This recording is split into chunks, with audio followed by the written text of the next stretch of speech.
avec l'une des modèles, des mannequins qui a défilé. Est-ce que tu as un message à faire passer pour les nouvelles qui se lancent dans l'aventure de... Alors, bonjour, je m'appelle Crescilia et en fait je suis fière de mes cheveux naturels. J'aurais aimé que toutes les femmes de notre ethnie puissent être fières comme nous de nos cheveux. Que, voilà, il faut du courage, de la patience, mais que c'est pas plus difficile de s'occuper de cheveux naturels que de cheveux défrisés. Il faut des soins quoi qu'il arrive.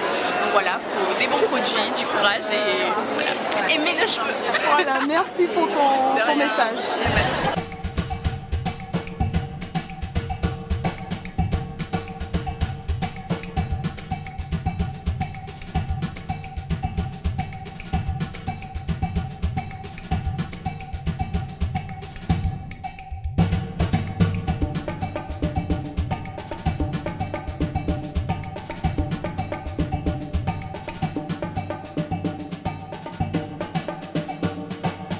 Une semaine, 2 semaines. Et après, moi je reste coiffée 2 semaines. C'est tout simplement parce qu'il est lavé que je suis obligée d'aller les laver. Au fur et à mesure, demain, si vous revenez, je serai coiffée différemment. Je mettrai un peu plus de volume. Et lundi, j'aurai encore un peu plus de volume. Et le produit pour les faire rester, c'est quoi? C'est de la cire? Non, j'ai utilisé ça. C'est un beurre à base de lait d'amande.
Qu'est-ce que votre stand propose Alors, nous proposons des compléments alimentaires à base de produits naturels pour favoriser la pousse du cheveu. Donc c'est pour ça que nous avons cette indication de taille, de la longueur pour accéder, si c'est l'objectif de la personne concernée. Exactement, tout à fait. Et puis grâce à ce t-shirt-là, vous pouvez mieux voir l'évolution et la pousse de votre cheveu.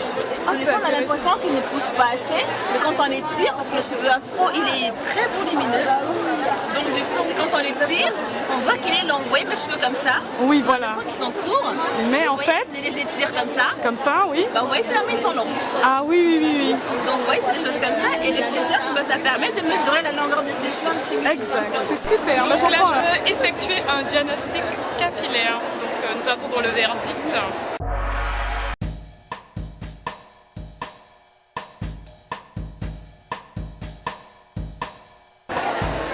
Okay, it's okay.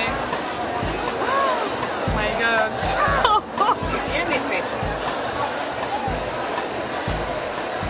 C'est quoi ça? C'est mes cheveux ça? Ouais. Ah, j'ai des boursouflures là, non? Ouais. Un petit peu? Tu vois, le même problème que tout le monde. Qu'est-ce que j'ai? Même problème que tout le monde. Oui, les peaux mortes. Regarde là, comme ça recouvre complètement le follicule. Ah ok, donc là il faudra que je fasse un gommage. Voilà, un gommage. Là c'est bien ouvert, c'est bien. Ces peaux mortes là, parce que quand même notre peau, quand il y a les peaux mortes qui sont accumulées, vous pouvez mettre de la crème, ça ne va pas vraiment pénétrer. Et c'est celle qui peut causer aussi la sécheresse du cuir chevelu. Donc avant d'essayer de trop mettre sur le cuir chevelu, il faut essayer d'abord d'enlever cette couche-là. Et ensuite, nous, on regarde sur moi de recherche. Et ça fait maintenant, je crois, 11 ans que Peau Noire, Cheveux Crépus est paru et que nous avons travaillé au salon, d'ailleurs, dès le début de sa parution, c'est-à-dire 2004, avec les objets qui sont traités et que, entre-temps, ils ont été beaucoup repris, ils ont été beaucoup discutés, il y a beaucoup d'évolutions. Je m'étais changé aussi. J'étais pas du tout partie sur cette expérience-là, parce que vous savez qu'aux Antilles, c'est pas parce que nous avons un grain de cheveux particulier que nous ne sommes pas touchés par la crépitude ou par la domination ou par tout ce que vous voulez. Dans toutes nos familles, nous avons des gammes chromatiques qui font que nous savons, même si nous ne l'avons pas très directement sous les doigts, mais nous le savons puisque nos sœurs, nos frères, nos ceci, nos cela, la famille proche, portent ces traits-là.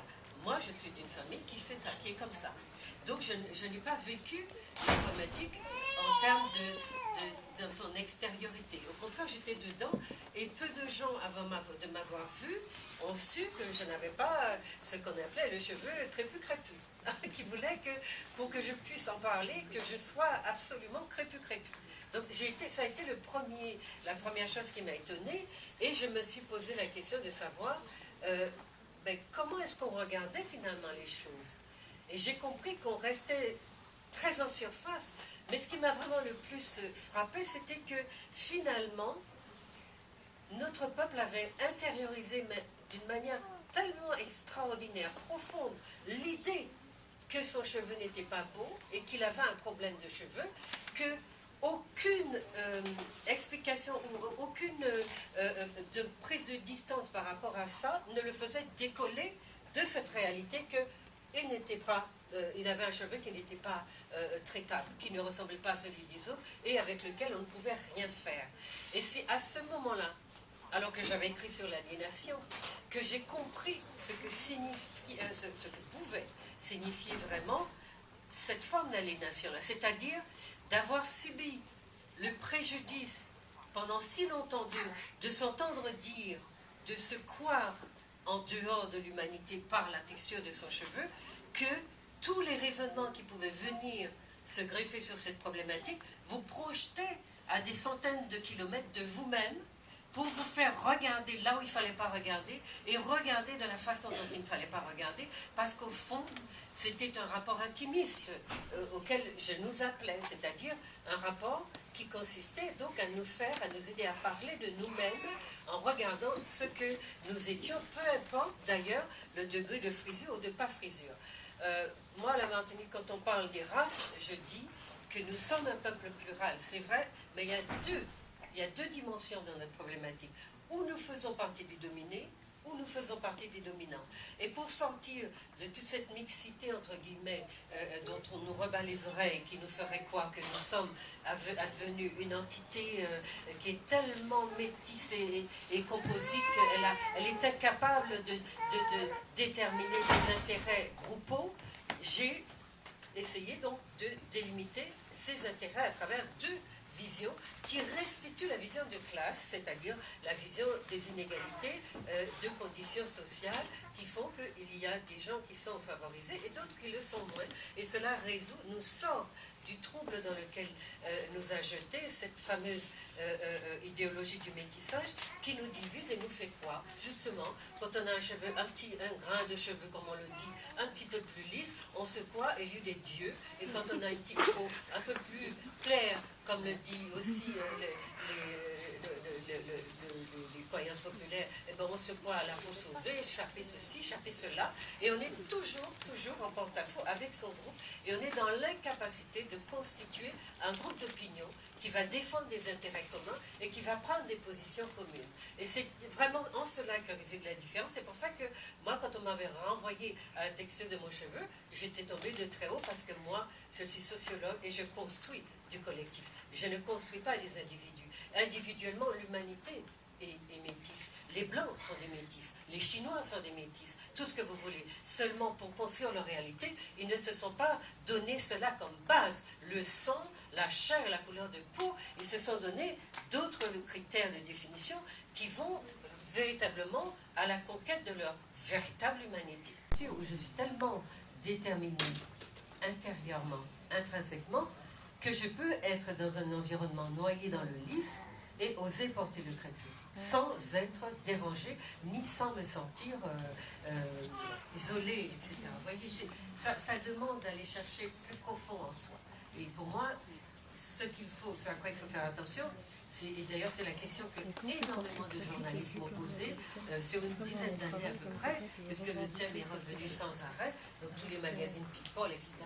Oui, c'est une mode, c'est un effet de mode. Je dis, au bout de 10 ans, je pense qu'on peut dire que ça n'est pas un effet de mode.